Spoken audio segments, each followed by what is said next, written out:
This cape is breaking my brain. Welcome to Queen Deluxe. Let's do some vintage sewing. Maybe.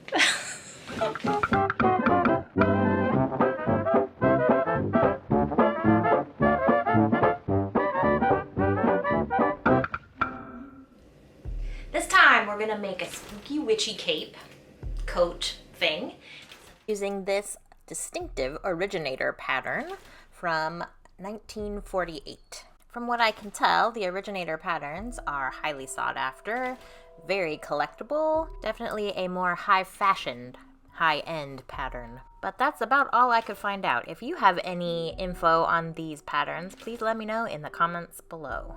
As you can tell, I had some trouble putting it together, and so it's gonna be a journey. I thought this was gonna be like a simple thing that I would just throw together in between my Halloween projects and just be like a nice little, you know, thing I could whip up real quick and then easily fit it in. But it's turning into like a bigger project than, or a more involved project than the Halloween stuff. The Halloween stuff's going together like lickety split, no problem. And this thing is making my brain hurt, which is crazy and also really fun. So let's get to it. I have been wanting to make a cape for a while, especially because everyone's making the American Duchess wraparound cape, but I found this pattern and was like, yes sir.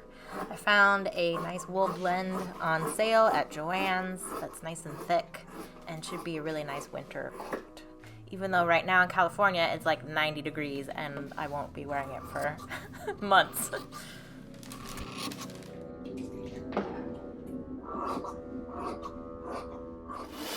We start off with the gigantic patch pockets. They are fully lined and have a fold over bit on the top edge. So I bag out with a lining and the little wool flap and hand sew them on.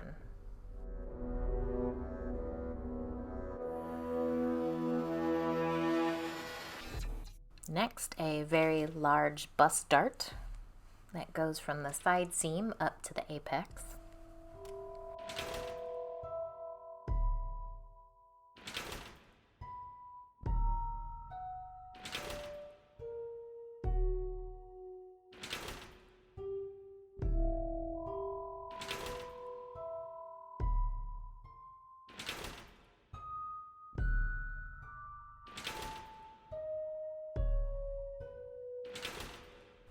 Doing some lining prep, I chose this vintage lining that I had in my stash that is more 60s than 1948, but I think it's really fun, and I always love a crazy surprise lining.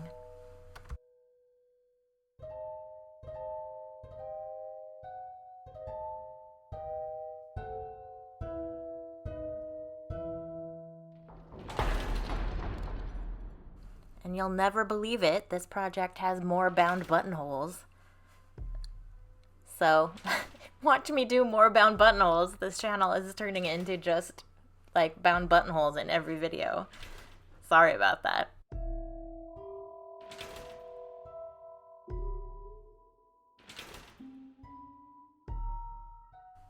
So this cape has 3 buttonholes, one at the neck with a nice large button closure, and then 2 at the side backs that the belt goes through.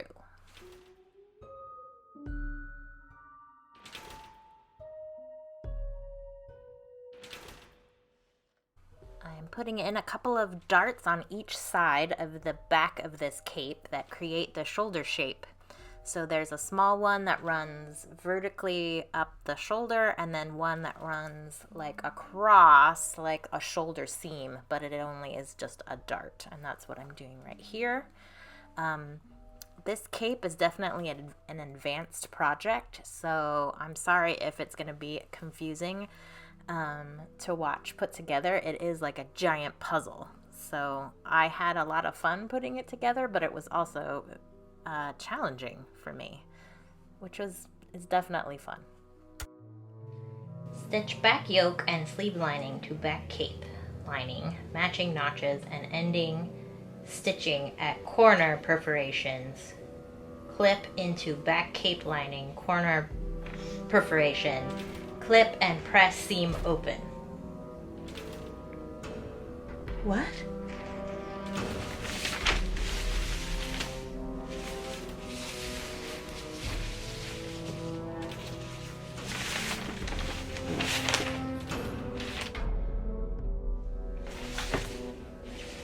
Okay, I think I have it figured out. But man, that was some mental gymnastics. I haven't had mental gymnastics on a vintage pattern in a very long time. You guys, you just keep learning. It's awesome. Okay, so I don't know if you're gonna be able to really tell what's happening, but, so here's my back yoke. Maybe I'll put it on the dress form for you guys. All right, so here's my capey lining, the part that I'm having trouble with, and I'm gonna try to explain it to you. I don't even know if it's important, but I figured it out, so I wanna share, okay?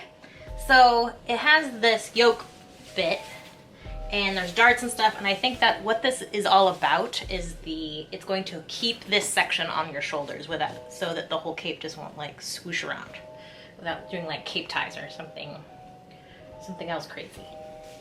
But what was giving me fits was this section. So this whole yoke piece is a very strange shape. So we sew it to here, and then there's like an obvious place where you need to clip. There's a corner. And then it says to sew, match the notches, and sew the thing. And so there were like, I thought you just sewed this all the way across as a seam like you do when you're just coming across. But that's not what you do. You leave this section open, and then you sew this section to itself. So there's like this flappy part hanging there. And what is that for, you say? There is an internal sleeve thing that kind of happens. So see how this looks like it kind of turns in on itself? So this part of the cape is then attached to like this little flappy bit of lining that sticks down in there. And that was hard to figure out. Dude, what is happening? It's really, really cool. But I am surprised I actually figured it out. It's really complicated. After all that hard brain work, let's do some mindless pad stitching. Loose. You're making my stitches uneven.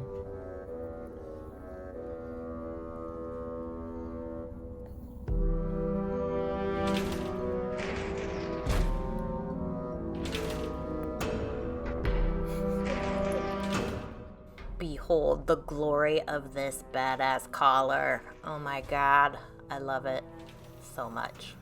So now that the pad stitching is all done, I'm just gonna bag out the outer edge of this collar and the little pointed section in the back.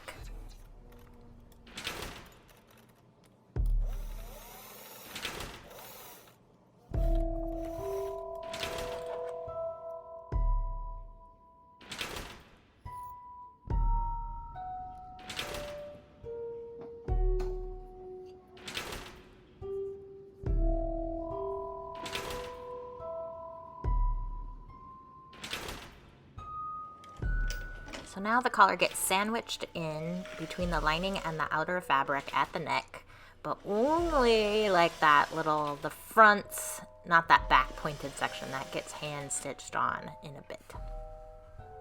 And this is so thick, I am shocked my singer can go through it. And now I just bag out the rest of the hem.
for watching.